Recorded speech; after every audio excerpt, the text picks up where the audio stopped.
हुआ महसूस होता है। केंद्रीय अनुदान, अनुच्छेद 275 राज्यों के लिए केंद्रीय अनुदान की व्यवस्था करता है। अनुच्छेद 275 के अनुसार संसद समय समय पर राज्यों के लिए भारत की संचित निधि से अनुदान दे सकती है। यह संसद की इच्छा पर निर्भर करता है कि वह किस राज्य को अनुदान दे और कितना अनुदान दे। इस केंद्र का विवेकाधीन अनुदान कहा जाता है, अर्थात यह केंद्र सरकार के विवेक पर निर्भर करता है। उदाहरण के लिए बिहार में बाढ़ आने पर केंद्र सरकार द्वारा दिया जाने वाला अनुदान। अब आते हैं अनुदान पर।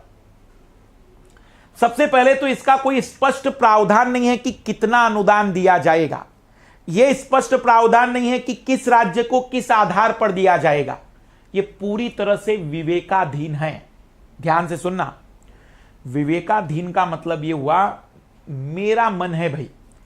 जैसे मान लो कि मोदी जी का मन है और उनका मूड है तो पूरा अनुदान 2-3 राज्य को भी दे सकता है, क्योंकि यहां केंद्र की शक्तियां विवेकाधीन एक तरफा हो जाती है।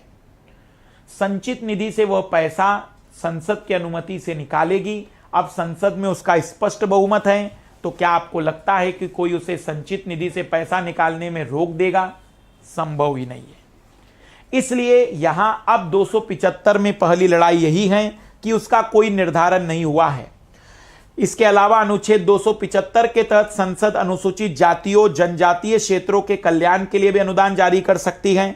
इस अनुदान के पीछे यह आधार है कि अनुसूचित जातियों एवं जनजातियों के कल्याण के लिए कार्य करना केंद्र सरकार का दायित्व है।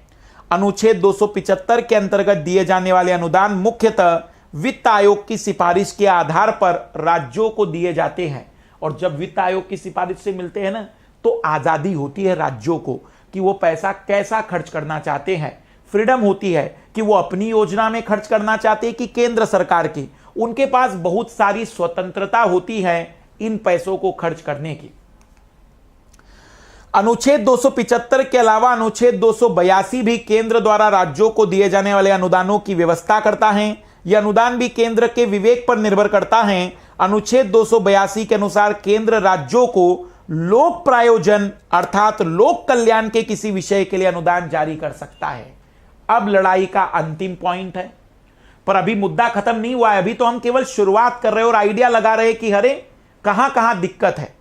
266 पूरी तरह से समझ में आया होगा, 267 की बात समझ में आ गई, 268 की लड़ाई क्लियर हुई होगी, 269 में प्रॉब्लम है हमने देखा है, 270 में फाइनेंस कमीशन मदद करने लग जाता है। अब आती है लड़ाई उसके बाद 273 की। 273 में राज्य कह रहे कि हमारा अधिकार है और तुम इसे 275 के अनुसार दे रहे हो, यह नहीं स्वीकार है। उसमें भी टेम्पररी है, कभी भी खत्म हो सकता है। 275 के तहत फ्रीडम है, पर उसके तहत मिलने वाला पैसा उन राज्यों को कम है जहां विरोधी पार्टी की सरकार है, जहां क्षेत्रीय दलों की सरकार है। और 282 में अब आप देखना, 282 लोक प्रयोजन अथवा लोक कल्याण। अब मोदी जी ने कहा कि प्रवासी भारतीयों के लिए, प्रवासी मजदूरों के लिए उत्तर प्रदेश या बिहार सरकार को हमारी तरफ से इतना पैसा। तो वो जो पैसा जाएगा, सुनने में तो ऐसा लगेगा कि बिहार सरकार के हाथ में आया, लेकिन बिहार सरकार के हाथ बंधे हैं, क्योंकि वो पैसा केवल और केवल उस उद्देश्य के लिए आया है जिस उद्देश्य को केंद्र सरकार ने तय किया था। 275 में केंद्र सरकार तय नहीं करेगी कि इसी के लिए खर्च करना है।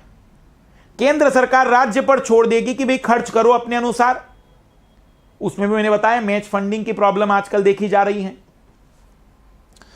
282 के अनुसार केंद्र राज्यों को लोक प्रायोजन अर्थात लोक कल्याण के किसी विषय के लिए अनुदान जारी कर सकता है। उदाहरण के लिए केंद्र सरकार किसी राज्य को अस्पतालों या शिक्षण संस्थानों की स्थापना के लिए अनुदान दे सकती है। वस्तुतः अनुच्छेद 282 के अंतर्गत केंद्र द्वारा राज्यों को दिए जाने वाले इस अनुदान के पीछे 2 प्रमुख कारण हैं। योजनागत लक्ष्यों की प्राप्ति के लिए राज्यों को आर्थिक सहायता उपलब्ध करवाना, केंद्र सरकार द्वारा लागू किसी योजना का उस राज्य में बेहतर क्रियान्वयन सुनिश्चित करना। अब जरा ध्यान से सुनना, यहां किस प्रकार से राजनीति हावी हो जाती है। यहां किस प्रकार से राजनीति हावी हो जाती है। देखो, किसी भी राज्य में अगर विपक्ष की सरकार है और मान लो कि विपक्ष की सरकार बेहतर काम करके दिखा दे, तो उस राज्य में फिर से वही सरकार बनेगी? केंद्र सरकार ऐसी उम्मीद तो नहीं करेगा। अब केंद्र क्या करेगा कि अपनी योजनाएं उस राज्य में बेहतर तरीके से लगे। केंद्र की जितनी योजना, जैसे आपको कई बार मैं पढ़ाता हूं केंद्र प्रायोजित योजना। अब ये केंद्र प्रायोजित योजना जैसे उज्ज्वला है, केंद्र प्रायोजित योजना है। अब जो केंद्र प्रायोजित योजना उस राज्य में अगर मैं लगवा दूं सही ढंग से, मान लो कि विपक्ष के पार्टी की सरकार थी, क्षेत्रीय दल की सरकार थी, और केंद्रीय प्रायोजित योजना के लिए मैंने पैसा दिया और वहां पर कुछ भी बदलाव हो गया, तो फिर नाम किसका होगा?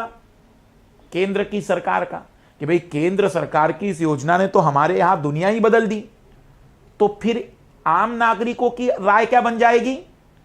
केंद्र सरकार वाले लोग अच्छे हैं, अगली बार चुनाव में फिर वो जीत जाएगा। तो शायद आपके दिमाग में अभी कंसेप्ट दिमाग में डेवलप हो रहा होगा कि कई बार ये राजनीतिक प्रक्रम में बदल जाता है, ये राजनीतिक मुद्दों में चला जाता है, और लोग सोचते हैं, जैसे कई बार आप सामान्य लोग या आप में से कई लाल लालियों को भी पहली बार पता चलेगा कि पैसों के मामले में इतनी जटिलता है। कई बार ऐसा लगता होगा कि सरकार के पास पैसा है लेकिन सरकार खर्च नहीं कर रही है, क्योंकि सरकार जानती है। जैसे मान लो कि बिहार सरकार को 282 के तहत पैसा दिया, बिहार सरकार ने खर्च नहीं किया। क्यों नहीं किया होगा? क्योंकि बिहार सरकार जानती है कि अगर पैसा सही ढंग से खर्च हो गया तो केंद्र की योजनाएं डोमिनेंट हो जाएगी, हमारे काम कुछ नहीं दिखाई देंगे, हमारा अस्तित्व खतरे में आ सकता है। तो राजनीतिक स्वार्थ भी यहां बहुत हावी हो जाते हैं। मुझे बताना कमेंट्स करके कि क्या आप मेरी बात समझ पा रहे, जिस दिशा में मैं आपको समझाने की कोशिश कर रहा हूं। यहां वित्तीय संबंधों में दल, राजनीतिक दल, उनके स्वार्थ और उनकी राजनीतिक इच्छा शक्तियां उनको कई बार रोक देती। तो इसमें नुकसान किसका हुआ?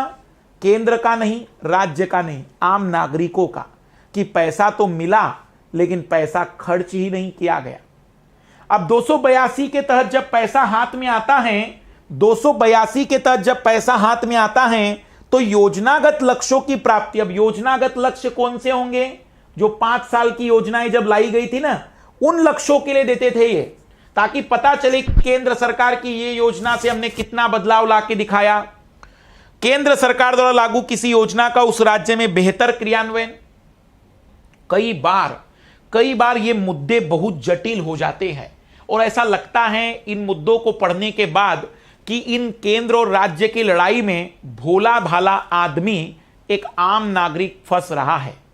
मजे दोनों ले रहे हैं, दोनों अपने अपने स्वार्थ को प्राप्त करना चाहते हैं, लेकिन डायरेक्टली इनडायरेक्टली भारत के आम नागरिक का नुकसान हो रहा है, क्योंकि उस तक वो पैसा नहीं पहुंच पा रहा है, क्योंकि हर पार्टी अपने अपने लाभों को देख रही है। और इसी को हम कहते हैं कि हमारे देश में राजनीतिक मैच्योरिटी नहीं है, कि वो समझ नहीं पाती कि अब ये मुद्दा राजनीति का नहीं है, अब ये मुद्दा विकास का है, और उसके लिए जिम्मेदार हमारे नागरिक हैं, क्योंकि उनके अंदर राजनीतिक मैच्योरिटी नहीं है कि वो ये समझ सके कि ये जो पैसे के द्वारा जो भी विकास हुआ है उसमें केंद्र की भूमिका कितनी है, राज्य की भूमिका कितनी है। बहस करने के लिए हमारे भारतीय, और कहा जाता है यूपी बिहार में तो चाय के प्याले के साथ आप राजनीतिक बहस कितनी भी करा दीजिए, वो बहुत हवाबाजी कर देगा।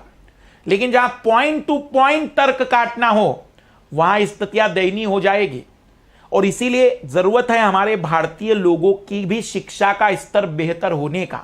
शिक्षा का स्तर मतलब इंजीनियर और डॉक्टरों की डिग्रियां नहीं कह रहा हूं मैं, ऐसे विषयों की समझ। क्योंकि मुझे लगता है कि जिस विषय पर देश चल रहा है वो विषय भी लोगों के समझ से परे है। इस विषय को विद्यार्थी भी तब समझे जब वो यूपीएससी में आए।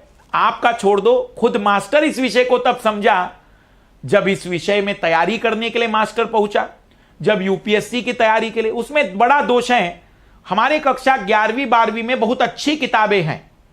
हमारी कक्षा 11वीं 12वीं में यकीन मानिए बड़ी खूबसूरत किताबें हैं पॉलिटी की, लेकिन क्या उतना खूबसूरत शिक्षक है जो उस बच्चे के मस्तिष्क में उन बातों को प्रवेश करा पाएगा जो कक्षा 11वीं 12वीं का है?